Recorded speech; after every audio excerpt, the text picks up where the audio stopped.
বারাকাতুল্লাহ। আমার নাম হলো এম ফারজাদ শাহাবুদ্দিন। আমি হলো director of Pacific associates limited. আমাদের কোম্পানি হলো এস্টাবলিশ ইন 1989। আমরা শুরু করেছি গার্মেন্টস মেশিনারি দিয়ে।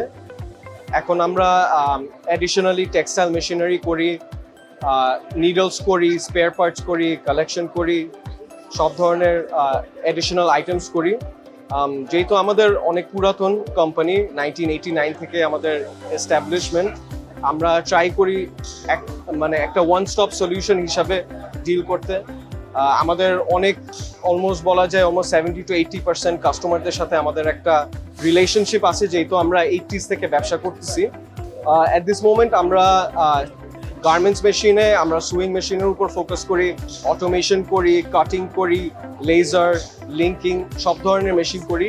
ইভেন আমরা টেক্সটাইল সাইডেও অনেক স্ট্রং, নিট বলেন, ওভেন, ডেনিম, সব সাইডেই আমরা স্ট্রং। আমরা knitting, dyeing, finishing, after sales সব কিছু করি। এই এক্সিবিশন আমাদের জন্য খুব ইম্পর্টেন্ট। নতুন নতুন কাস্টমার বা এক্সিস্টিং কাস্টমাররা এসে প্রোডাক্ট নলেজটা নিতে পারে, নতুন কি টেকনোলজি এসেছে ওদের ইন্ডাস্ট্রিতে এটা দেখতে পারে, ওদের কোম্পানি কিভাবে আরো এফিশিয়েন্ট বা আরো অটোমেশনের দিক দিয়ে যাইতে পারে ওইটার সাজেশন নিতে পারে।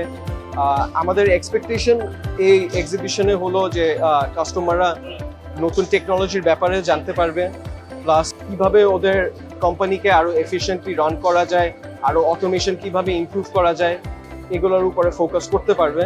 অ্যাডিশনালি আমরা অনেক বড় একটা ফোকাস দিই আফটার সেল সার্ভিসের উপরে, কারণ আমাদের অনেক আগে থেকে একটা ফিলসফি আছে যে মেশিন সেলস তো একটা জিনিস, but after sales service and support কত ইম্পর্টেন্ট।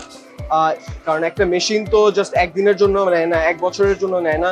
একটা মেশিন আমরা চেষ্টা করি 10, 15, 20 ইয়ার্স ধরে যদি রান করতে পারে।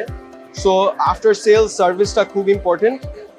অ্যাডিশনালি আমাদের প্রিন্সিপাল, ফরেন প্রিন্সিপালরা কোয়াইট রেগুলারলি আসে, আমাদের কাস্টমারদের সাথে বসে, নতুন কি কি টেকনোলজি, নতুন কি অ্যাডভান্সমেন্ট নিয়ে আসছে ওদের মেশিনারির উপরে, এটার উপরে অনেক ফোকাস করে।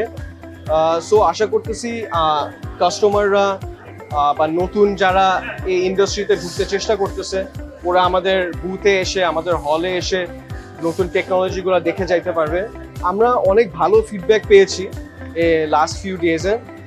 সবাই একটা আগ্রহ দেখাচ্ছে। সবার ফিডব্যাক হলো লাস্ট 2 বছর একটু স্লো গিয়েছে নতুন ইনভেস্টমেন্টের দিক দিয়ে, বা ওরা যেরকম অর্ডার পেয়েছে সব দিক দিয়ে একটু স্লো গিয়েছে, বাট ওদের খুব আশা আছে। আর ফিডব্যাকটা আছে যে নেক্সট 2024 আর 2025 ইয়ারটা কম্পারেটিভলি অনেক ভালো যাবে। সো এটার দিক দিয়ে আমরা খুব ভালো রেসপন্স পেয়েছি এক্সিবিশন থেকে।